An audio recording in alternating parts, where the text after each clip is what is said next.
بسم الله الرحمن الرحيم نحمده ونستعينه ونستغفره ونعوذ بالله من شرور أنفسنا ومن سيئات أعمالنا من يهده الله فلا مضل له ومن يضلل فلا هادي له وأشهد أن لا إله إلا الله وحده لا شريك له وأشهد أن محمدا عبده ورسوله يا أيها الذين آمنوا اتقوا الله حق تقاته ولا تموتن إلا وأنتم مسلمون فإن أصدق الحديث كتاب الله وخير الهدي هدي محمد عليه الصلاة والسلام وشر الأمور محدثاتها وكل محدثة بدعة وكل بدعة ضلالة وكل ضلالة في النار أما بعد அன்பார்ந்த அல்லாஹ்வின் நல்லடியார்களே, இன்றைய இந்த ஹுத்பா பிரசங்கத்திலே இமாம் அவர்கள் ஹுகூகுல் ஜார் வ ஆதாபி ஹுஸ்னுல் ஜிவார், அண்டை வீட்டாருடைய உரிமைகளும் அவர்களோடு நல்ல முறையில் நடப்பதற்கான ஒழுங்குகளும் என்ற தலைப்பில் சில விடயங்களை அவர் சுட்டிக்காட்டினார். ஆரம்பமாக, ஐயுஹல் முஃமினூன், மோமின்களே, இந்த இஸ்லாமிய மார்க்கத்தின் சிறப்பம்சங்களில் ஒன்று என்னவென்று சொன்னால், அது வெறுமனே வணக்க வழிபாடுகளை அல்லாஹ்வுக்கும் அடியார்களோடும் மாத்திரம் அது தொடர்படுத்தி முடிக்கவில்லை. பகரமாக இந்த வணக்க வழிபாடுகளில் ஒன்றாக அடியார்களுக்கும் சில அவர்களோடு நடந்து கொள்ள வேண்டிய சில முறைகளையும் இஸ்லாம் எங்களுக்கு சொல்லி தந்திருக்கின்றது. அந்த அடிப்படையில் ஒரு மனிதன் இன்னொரு மனிதனுக்கு நிறைவேற்ற வேண்டிய சில உரிமைகள், கடமைகள் இருக்கின்றது. அந்த கடமைகளையும் அவர்கள் நிறைவேற்ற வேண்டும். அதிலே முக்கியமான ஒரு கடமைதான் அண்டை வீட்டார்களுக்கு நிறைவேற்ற வேண்டிய உரிமைகள். அண்டை வீட்டாருக்கு ஒரு மனிதன் தனது அண்டை வீட்டாருக்கு நிறைவேற்ற வேண்டிய உரிமைகளையும் கடமைகளையும் இஸ்லாம் எங்களுக்கு சொல்லி தந்திருக்கின்றது. ஆனால் அதிகமான மனிதர்கள் என்ன செய்கின்றார்கள்?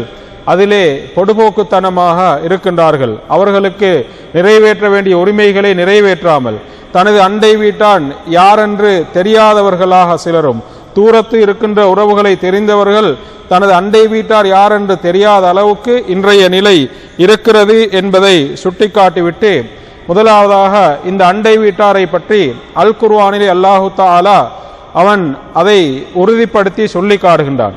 அதே போன்று சில உரிமைகளை அல்லாஹு தஆலா சொல்லி காட்டுகின்ற அந்த தொடரிலே அண்டை வீட்டாருக்குள்ள உரிமைகளையும் நிறைவேற்ற வேண்டும் என்று அந்த அண்டை வீட்டாருடைய உரிமையை முக்கியத்துவப்படுத்தி அல்லாஹு தஆலா சொல்லி காட்டுகின்றான். அதிலே அல்லாஹு தஆலா சூரா அன்-நிசாவிலே வரக்கூடிய வசனத்தை 36வது வசனத்திலே சொல்லி காட்டுகின்றான். வஅபுதுல்லாஹ வலா துஷ்ரிகு பிஹி ஷைஆ, அல்லாஹ்வை நீங்கள் வணங்குங்கள், அல்லாஹ்வுக்கு எந்த ஒன்றையும் இணை வைக்காதீர்கள். அதே போன்று அல்லாஹு தஆலா சொல்கின்றான், வபில் வாலிதைன் இஹ்சானா, பெற்றோர்களோடு நீங்கள் நல்ல முறையிலே நடங்கள், வபிதில் குர்பா, அதே போன்று உறவுகளோடும் நல்ல முறையில் நடங்கள் என்று சொல்விட்டு, வல் ஜாரி தில் குர்பா, அதே போன்று வல் ஜாரி பில் ஜுன்பி, அல்லாஹு தஆலா சொல்கின்றான், உங்களுடைய அண்டை வீட்டார், உங்களுடைய அண்டை வீட்டார் அவர் உங்களுடைய உறவுக்காரராக இருக்கலாம்.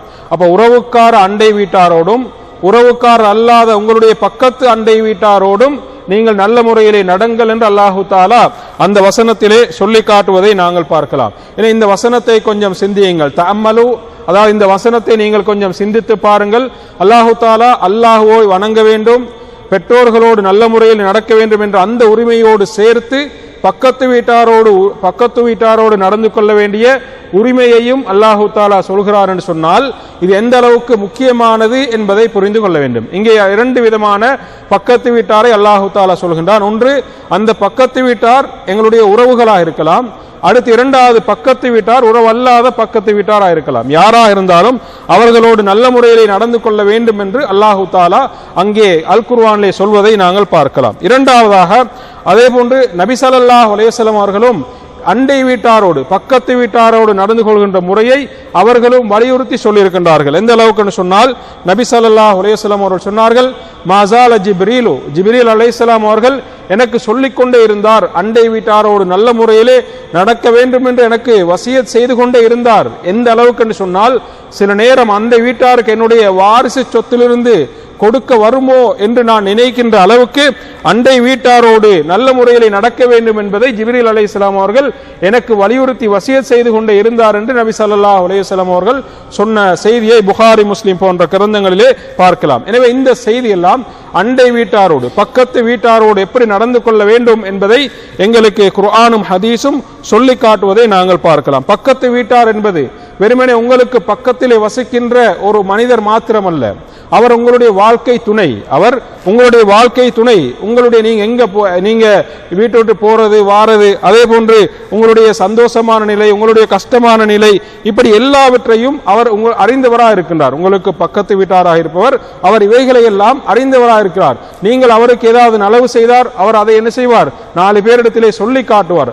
அதே போன்று உங்களுக்கு அவரால் அதாவது நோவினைகள் நடந்தால் தனது உள்ளத்துக்குள்ளே போட்டு அதை என்ன செய்வார்? அப்படியே மறைத்துக் கொள்வார். இதுதான் உண்மையான பக்கத்து வீட்டார் என்பதை நபி ஸல்லல்லாஹு அலைஹி அந்த பக்கத்து வீட்டாருடைய அந்த விடயத்திலே இங்கே இமாம் அவர்கள் சொல்லி காட்டுவதை நாங்கள் பார்க்கலாம். இதனால் தான் நபி ஸல்லல்லாஹு அலைஹி வஸல்லம் அவர்கள் அண்டை வீட்டாரோடு நல்ல முறையிலே நடக்காமல் இருப்பது எங்களுடைய ஈமானிலே குறைவை ஏற்படுத்தும் என்று நபி ஸல்லல்லாஹு அலைஹி வஸல்லம் அவர்கள் சொன்னார்கள். அண்டை வீட்டாரோடு நல்ல முறையில் நடந்து கொள்வது முக்கியமான ஒன்று. அவர்களோடு நல்ல முறையில் நடக்காமல் இருப்பது எங்களுடைய ஈமானிலே குறைவை ஏற்படுத்தும் என்று நபி ஸல்லல்லாஹு அலைஹி வஸல்லம் அவர்கள் சொன்னார்கள். வல்லாஹி லா யுமின், வல்லாஹி லா யுமின், அல்லாஹ் மீது சத்தியமாக ஒருவன் ஈமான் கொள்ள மாட்டான் என்று 3 முறை நபி ஸல்லல்லாஹு அலைஹி வஸல்லம் அவர்கள் சொல்லிவிட்டு அவன் யார் என்று சொன்னால் அல்லதி லா யஅமனு ஜாருஹு பிவகாஇஹி, யாருடைய ஷர்ரினால், யாருடைய தீங்கினால், யாருடைய நோவினையினால் பக்கத்து வீட்டான் பாதுகாப்பு பெறவில்லையோ அவன் ஈமான் கொள்ளவில்லை என்று நபிகளார் அல்லாஹ்வின் மீது சத்தியமிட்டு சொல்கின்றார்கள். அப்ப அது எங்களுடைய ஈமான்ல குறைவை ஏற்படுத்துகின்றது. அப்ப நாங்கள் பக்கத்து வீட்டாரோடு நல்ல முறையிலே நடக்காமல் இருப்பது எங்களுடைய ஈமானிலே குறைவுக்கு அது ஒரு அடையாளமாகும் என்பதை நாங்கள் பார்க்கலாம். எனவே அண்டை வீட்டாரோடு நல்ல முறையிலே நடந்து கொள்ள வேண்டும். அவர்களோடு நல்ல முறையிலே நடந்து கொள்வதிலே முதலாவது அவர்களுக்கு என்ன செய்யக்கூடாது? நோவினை செய்யக்கூடாது. அவர்களுக்கு நோவினை செய்யக்கூடாது. லா பிலிசானிக வலா பியதிக, எங்களுடைய கரங்களாலோ எங்களுடைய நாவுகளாலோ எங்களுடைய பொருளாதாரத்தாலோ அதே போன்று எங்களுடைய நடவடிக்கைகளாலோ அதே போன்று எங்களுடைய வாகனங்களை பக்கத்து வீட்டாருக்கு முன்னால் அவங்க வீட்டாருக்கு முன்னால் நிப்பாட்டுவதன் மூலமாகவோ அதே போன்று சத்தங்களை உயர்த்துவதன் மூலமாகவோ, அது எதில இருக்கலாம், இன்றைக்கு இதெல்லாம் சர்வசாதாரணமாக நடக்குது. அப்ப சத்தங்களை உயர்த்துவதன் மூலமாகவோ எந்த அமைப்பிலும் என்ன செய்யக்கூடாது? பக்கத்து வீட்டாருக்கு நோவினை தரக்கூடாது. அதே போன்று அவர்களுடைய வீடுகளுக்கு முன்னால் அழுக்குகளை அசிங்கங்களை வீசுவதன் மூலமாக கூட அவர்களுக்கு என்ன செய்யக்கூடாது? நோவினை செய்யக்கூடாது என்பதை நாங்கள் கவனமாக இருக்கிறோம். அப்ப இது பக்கத்து வீட்டார் செய்யக்கூடிய உரிமைகளில் அவர்களை என்ன செய்யக்கூடாது?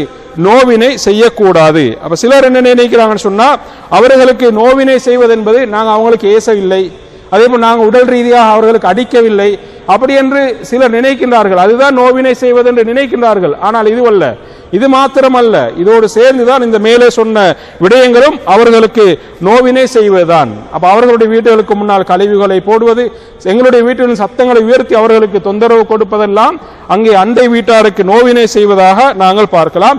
எனவே நோவினை செய்வது கூடாது. அதே போன்று இந்த நோவினை செய்வது என்பது அது நபி ஸல்லல்லாஹு அலைஹி வஸல்லம் அவர்கள் எந்த அளவுக்கு சொல்லி காட்டினார் சொன்னால், அதாவது அண்டை வீட்டாரோடு நோவினை செய்வது நபி ஸல்லல்லாஹு அலைஹி வஸல்லம் அவர்கள் குறிப்பிடும் போது சாதாரண ஒரு விஷயமாக இருந்தாலும் கூட அந்த விஷயங்களிலே கூட நீங்க என்ன செய்யக்கூடாது? நோவினை செய்யக்கூடாது. எந்த அளவுக்கு சொன்னால், எங்களுடைய முன்னோர்கள் கூட இந்த அண்டை வீட்டார்களோடு நோவினை செய்யாமல் இருப்பது, அவர்களோடு நல்ல முறையில் நடந்து கொள்வதில் எங்களுடைய சலஃபு சாலிஹீன்கள் முன்னோர்கள் என்ன செய்யறான்னு சொன்னா, அதாவது அண்டை வீட்டாரின் மூலமாக எங்களுக்கு வரக்கூடிய நோவினைகளை நாங்கள் பொறுத்து கொள்வதும் அவர்களோடு நல்ல முறையிலே நடந்து கொள்வதுதான். எங்களுடைய பக்கத்து வீட்டார் சில நேரம் எங்களுக்கு நோவினை தருவார்கள், ஆனால் அதை கூட நாங்கள் பொறுத்து கொண்டு அதுக்கு ஏதாவது காரணங்களை நாங்களே கற்பத்தி கொண்டு அதை பொறுமையோடு ஏற்றுக்கொள்வது கூட எனது அவர்களோடு நல்ல முறையில் நடப்பது என்பதை எங்களுடைய முன்னோர்களான சலஃபு சாலிஹீன்கள் கண்டார்கள் என்பதை இங்கே இமாம் அவர்கள் சுட்டிக்காட்டினார்கள். அதே போன்று அண்டை வீட்டார்களோடு நல்ல முறையில் நடப்பது என்பது சின்ன விடயங்களாக இருந்தாலும் அவர்களோடு எங்களால் முடிந்த அளவு நல்ல முறையில் நடந்து கொள்ள வேண்டும். எந்த அளவுக்கு சொன்னால், நபி ஸல்லல்லாஹு அலைஹி வஸல்லம் அவர்கள் ஒரு முறை அபூதர் ரலியல்லாஹு அன்ஹு அவர்களை பார்த்து சொன்னார்கள், யா அபாதர், அபூதர்ரே, இதா தபக்த, நீ அதாவது ஒரு கறி சமைப்பதாக இருந்தால் கொஞ்சம் ஆணத்தை கூடுதலாக சமைப்பாயாக, கொஞ்சம் ஆணத்தை அந்த கறிக்கு கூடுதலாக வைத்து சமைப்பாயாக, அந்த ஆணத்திலிருந்து கொஞ்சத்தை உன்னுடைய பக்கத்து வீட்டாருக்கு கொடுப்பாயா. இது ஒரு சாதாரண விஷயம். நபி ஸல்லல்லாஹு அலைஹி வஸல்லம் சொன்னார்கள், அப்ப இது அண்டை வீட்டாரோடு உள்ள உறவை நீங்கள் அங்கே பேணிக் கொள்வதற்கான ஒன்றாக நபி ஸல்லல்லாஹு அலைஹி வஸல்லம் அவர்கள் எங்களுக்கு சொன்னார்கள். அதே போன்று யா நிசா அல் முஸ்லிமாத், முஸ்லிமான பெண்களே, நீங்கள் எந்த ஒரு சிறிய விஷயத்தையும் லா தஹ்கிரன், இழிவாக கருத வேண்டாம்.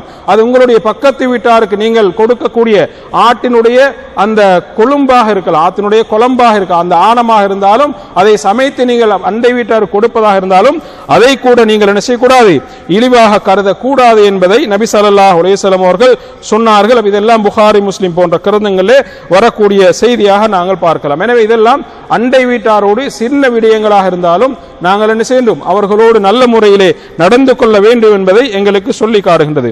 அதே போன்று இன்றைய காலங்களிலே எங்களுடைய குடும்பங்களுக்கு நாங்கள் சொல்லிக் கொடுக்க வேண்டிய, குடும்பத்தவர்கள் வீட்டார்களுக்கு நாங்கள் சொல்லிக் கொடுக்க வேண்டிய மிக முக்கியமான ஒரு வசியத்தான் நாங்கள் என்ன செய்யணும், அண்டை வீட்டாரோடு நல்ல முறையில் நடந்து கொள்ள வேண்டும். இது எங்களுடைய வீட்டார்களுக்கு நாங்கள் சொல்லிக் கொடுக்க வேண்டிய, வீட்டில் உள்ள மனைவியா இருக்கலாம், பிள்ளைகளா இருக்கலாம், அவர்களுக்கு சொல்லிக் கொடுக்க வேண்டிய முக்கியமான ஒரு வசியத், அவர்களோடு என்ன செய்யணும், நல்ல முறையிலே நடந்து கொள்ள வேண்டும். அப்ப அண்டை வீட்டாரோடு நாங்கள் நல்ல முறையில் நடந்து காட்ட வேண்டும். எங்களுடைய பிள்ளைகளுக்கு என்ன செய்யணும், நாங்கள் அதை சொல்லிக் கொடுக்க வேண்டும்.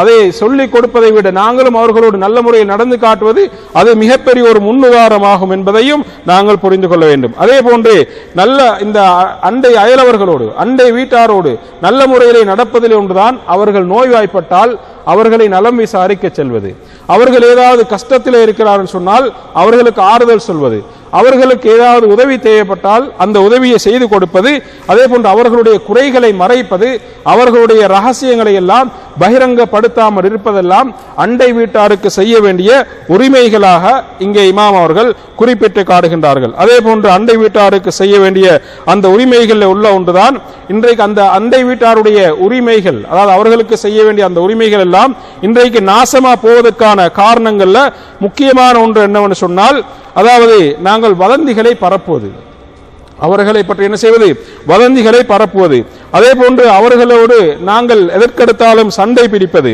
அதே போன்று அவர்களுடைய சின்ன பிரச்சனைகளாக இருந்தாலும் சமூக வலைத்தளங்களிலே போட்டு அதை சீரழிப்பது, அவர்களுடைய ரகசியங்களை அப்படியே மானபங்கப்படுத்துவது, பகிரங்கப்படுத்தி அவர்களை மானபங்கப்படுத்துவது, அதே போன்று கோபத்தினால் சில வார்த்தைகளை நாங்கள் வெளியே விட்டு அதன் காரணமாக பல வருடங்களாக அங்கே பிரிந்து போகக்கூடிய அந்த நிலையெல்லாம் இன்றைக்கு இருக்கிறது. இதெல்லாம் அந்த அண்டை வீட்டாரோடு உள்ள அந்த உறவை முடிப்பதற்கான முக்கியமான காரணங்களாகும். எனவே உண்மையிலே ஒரு புத்தியுள்ள ஒரு மனிதன் எப்படி நடப்பான்னு சொன்னால், தனது அண்டை வீட்டாரோடு உள்ள உரிமைகள், அவர்களோடு உள்ள அந்த உறவுகளை நல்ல முறையில் வைத்துக் கொள்வதற்குத்தான் ஒரு புத்தி உள்ள ஒரு மனிதன் அங்கே முயற்சிப்பான் என்பதை ஒவ்வொருவரும் புரிந்து கொள்ள வேண்டும். எனவே எங்களுடைய வீடு என்பது அந்த வீடு விசாலமாக இருப்பதிலோ, எங்களுடைய வீட்டினுடைய அந்த முற்றங்கள் விசாலமாக இருப்பதிலோ மகிழ்ச்சி அல்ல.